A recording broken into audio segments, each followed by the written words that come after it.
नमस्कार, आप देख रहे हैं एनएमएफ न्यूज और मैं हूं आपके साथ शाफनी पटनायक।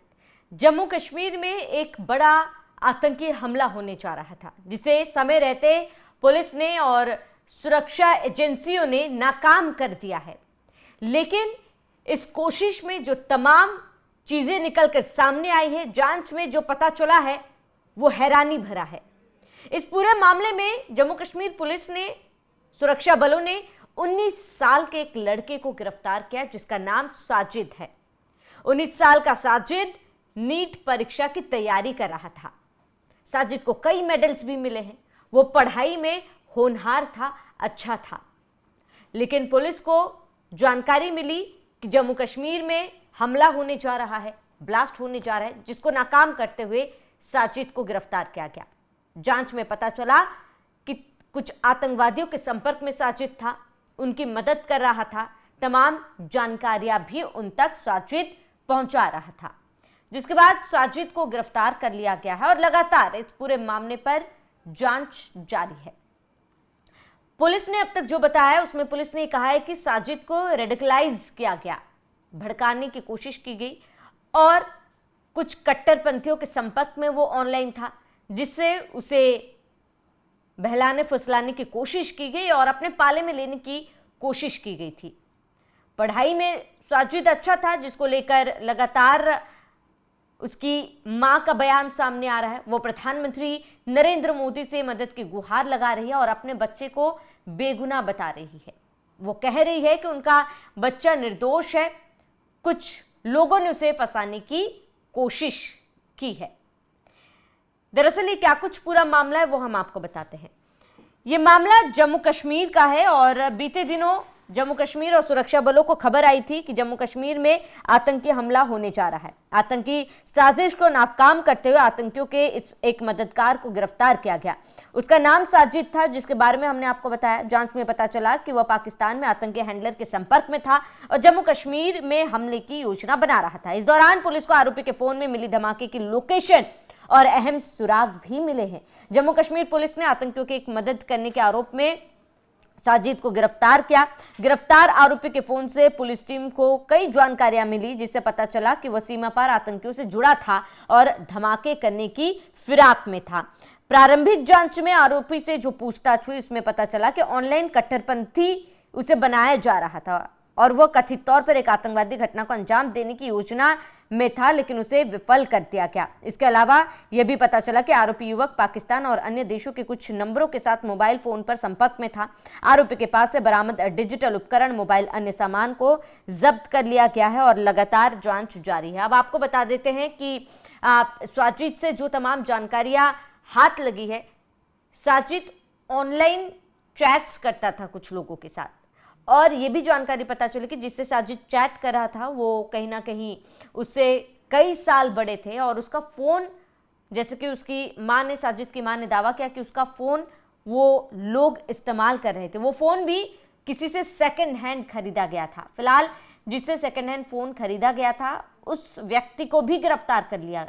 पुलिस उससे भी पूछताछ कर रही है, जाँच लगातार जारी है। रोते बिलखती साजिद की माँ ने कहा कि उनका बेटा होनहार है, पढ़ाई में वो बहुत ज़्यादा अच्छा था, लेकिन उसे फंसाया जा रहा है।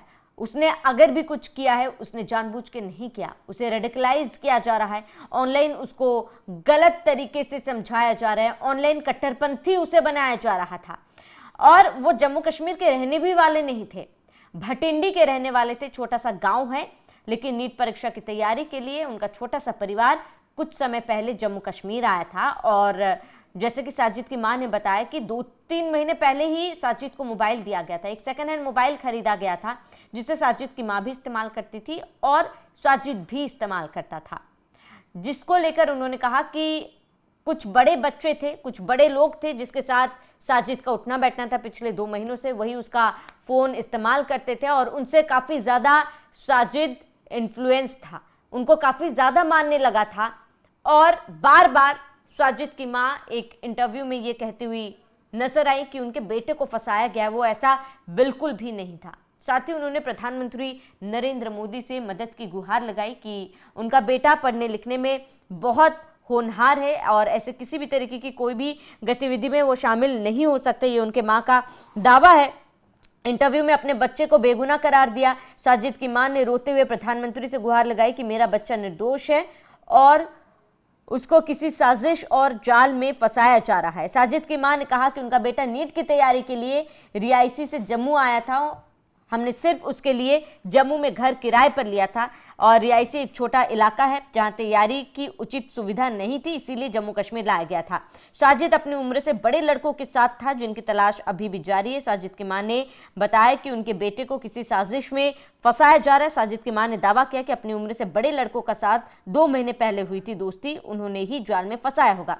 साजिद का फोन भी वही चलाते थे। पुलिस का आरोप है कि साजिद रेकी भी करता था, ग्रुप कॉल में पाक हैंडलर से जुड़ा हुआ था, अकेला वो नहीं है, रेडिकलाइज उसे अकेला नहीं किया गया। लेकिन इस पर पूछताछ लगातार जारी है कि रियासी जिले से मोहम्मद साजिद निकल के जम्मू कश्मीर में जब वो पढ़ने आया था तो ऐसा क्या हुआ कि इन लोगों के जाल में साजिद फंस गया।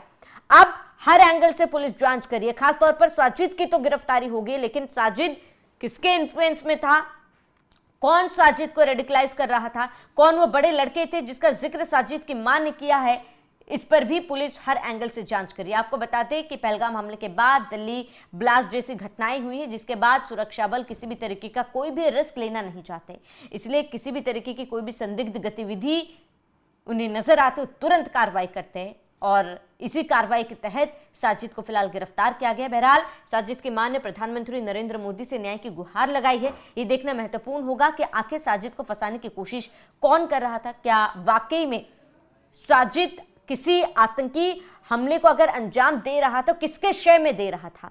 पाकिस्तान में बैठे हुए हैंडलर्स कौन है जो साजिद को उकसा रहे थे, इस तरीके की वारदात को अंजाम देने के लिए उकसा रहे थे? आखिर वो आतंकवादी कौन है, इसका भी पता लगाने में लगातार सुरक्षा बल, जांच एजेंसी लगातार जुटी हुई है। इसके तार पाकिस्तान से जुड़ रहे हैं, लेकिन सबसे खतरनाक ये है कि किस तरीके से बड़े ही आसानी से पाकिस्तान में बैठे आतंकवाद हिंदुस्तान के जो बच्चे हैं, जो युवा हैं, उन्हें भड़काने की कोशिश करें, उन्हें रेडिकलाइज कर रहे हैं, उन्हें कट्टरपंथ की ओर आगे बढ़ा रहे हैं। ये जाहिर सी बात है पूरे हिंदुस्तान के लिए एक चिंता का विषय है, ये तमाम युवाओं के लिए चिंता का विषय है और उन तमाम युवाओं से भी अपील है कि ऐसे सोशल मीडिया में किसी भी व्यक्ति के संपर्क में ना आए जो आपको, आपके देश को नुकसान पहुंचाने की कोशिश करता हो। अगर आपको भी किसी भी तरीके की कोई भी भनक लगे या आपको शंका हो तो आप अपने आसपास कोई भी थाने में, जांच एजेंसियों में इसकी शिकायत जरूर कर सकते हैं। फिलहाल पूरे मुद्दे पर आपका क्या कहना है हमें कमेंट कर जरूर बताएं। साथ ही बने रहिए NMF न्यूज के साथ।